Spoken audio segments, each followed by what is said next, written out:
got it pretty like a girl. And he got 5 stories to tell. See both sides like Chanel. See on both sides like Chanel. Swimming like through water. Eat it like I'm underworld. Had my tattoos in Shibuya. Police think I'm out the underworld. 12 treat a nigga like he 12. How you looking up to me and talking?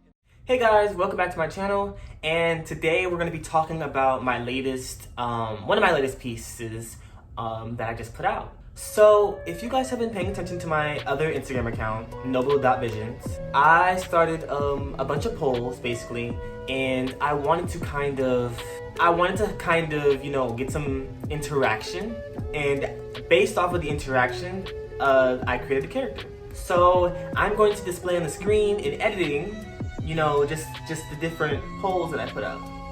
So, yeah.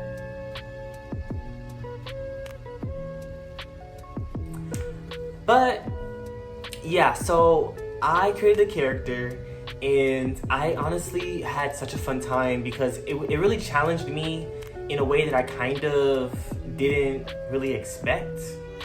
So, I'm going to also have the time lapse in here cutting in and out. So, we will see, you know, you'll see a little bit of me and a little bit of the drawing and the process and all that stuff. But yeah, I had a really fun time because it kind of took me out of my comfort zone. So let's just talk about talk about it. So while I'm here, let me just pull this up so I can, you know, be a little bit more organized. So my vision that I wanted for her is that I wanted for her to, you know, I wanted for her to be kind of mean looking because she is a demon. I wanted her to be some sort of like this impression that she kind of puts on this like tough girl act. That's what I kind of wanted to do. So like, you know, I really wanted to like experiment because I feel like character design is something that I really enjoy, but I don't really explore fully. So I really wanted to like, you know, push that. So I kind of made her look very mean and kind of like grimacing almost. But then I kind of have these other features about the way she's dressed and just certain aspects I kind of just, you know, suggest otherwise. So let's talk about the clothing. The clothing, you know, it was, I saw a lot of inspiration. I went on Pinterest, obviously, and so a lot that I saw on Pinterest was basically that it was a lot of layering, and one thing that I really saw that was very common was like kind of like most of the girls had kind of like the soft girl aesthetic, sorry. Most of them kind of had this kind of top that had this like kind of point here. I don't know what shape this is called. I guess it would be like a heart shape. Is that what it would? I don't know. They had like tops that were kind of like that, and they also wore a lot like t-shirts underneath it, or if it was a dress or yeah, they did a lot of like layering, but it was very much so like inspired by what I saw. But I also wanted to kind of suggest that she is like, you know, a demon.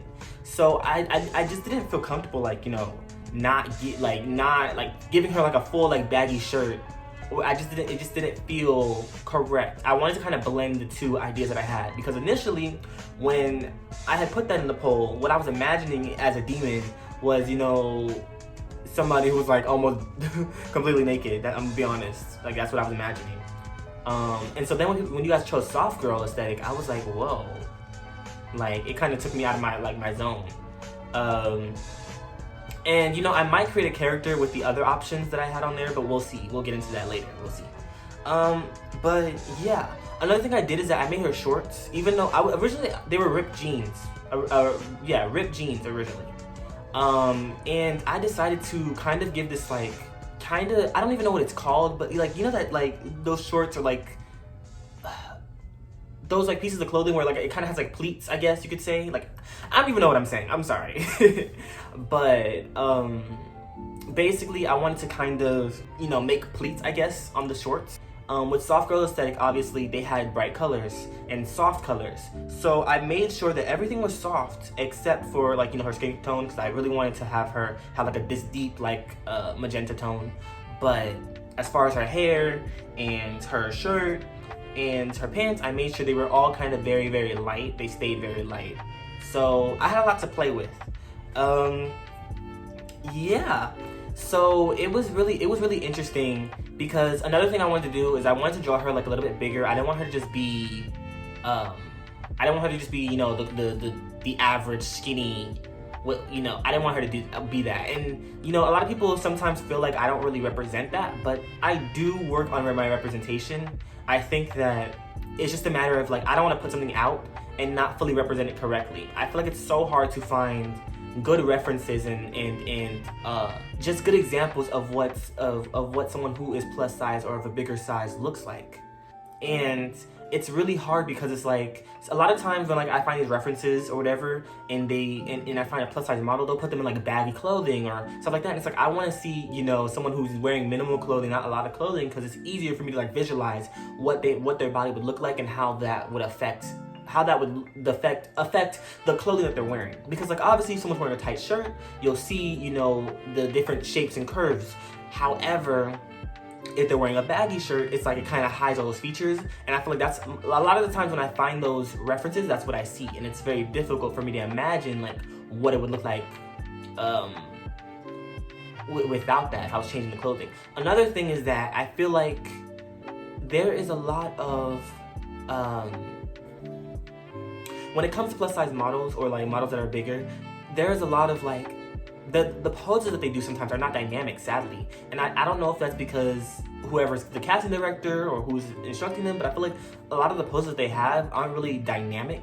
And like, I like my poses, I'm trying to work on my poses becoming more dynamic. You know, I don't want to just do the simple, straight standing there. You know, I want to do something that's a little bit more dynamic, you know, that has a little bit more life to it. So like this pose that I found, I luckily found it on Pinterest. And the model was doing this pose a little bit similar. She had a bag in her hand, but you know, I was like, I don't want to give a bag. I don't want to do that. But you know, I wanted something that was dynamic, something that felt very, you know, real. Because I feel like a lot of times when I don't have a reference that isn't dynamic for plus size models, they just kind of look a little boring. And you know, I will put the link to my Pinterest if you guys are interested. But I need to change my name so you guys know who I am, because it was a personal account. So, you know, I'm gonna do a little finagling. But yeah, so I had a lot of fun. I had a lot of fun. It was just really entertaining. I think it really pushed me out of my comfort zone, and I really enjoyed it. And in the future, I definitely will do more. Like this past year especially, I feel like it really like helped me learn that it's okay to practice and make mistakes and all that stuff, and to take your time. I feel like when I was starting, I was such an impatient like person when it came to drawing, because I was so ready to honestly just start.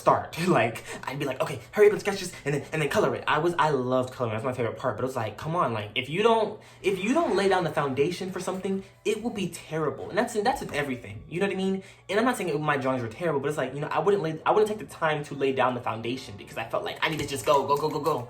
And that definitely harmed me drawing for many years.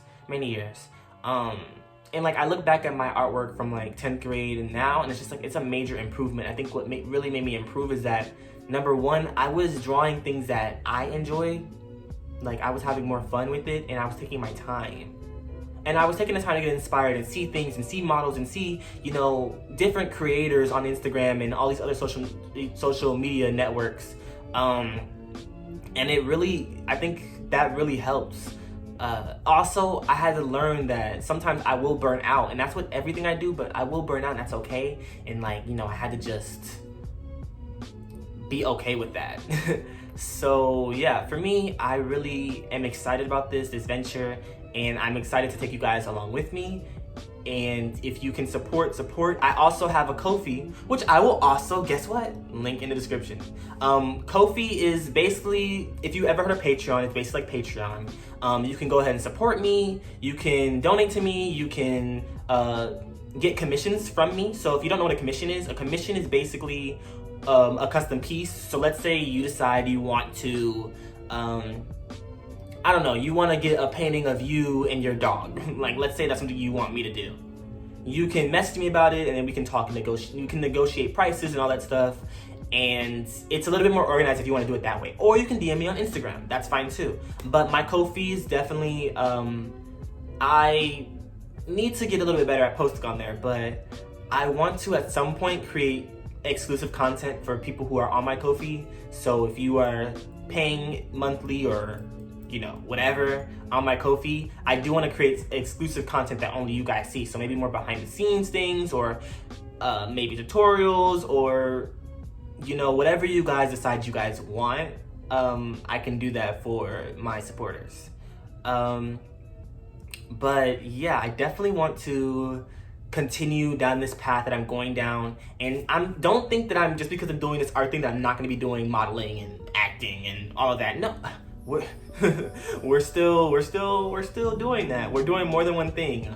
But yeah, I'm really excited about this, and I'm just so happy to finally share it with you guys, and I can't wait to see what the future looks like. So yeah. So I know I rambled on a little bit. I don't even know how this video is going to turn out. I don't know if the time lapse has finished. But I hope you guys enjoyed this video. And if you did, make sure you guys leave a like and subscribe. And I will see you all next time. Bye.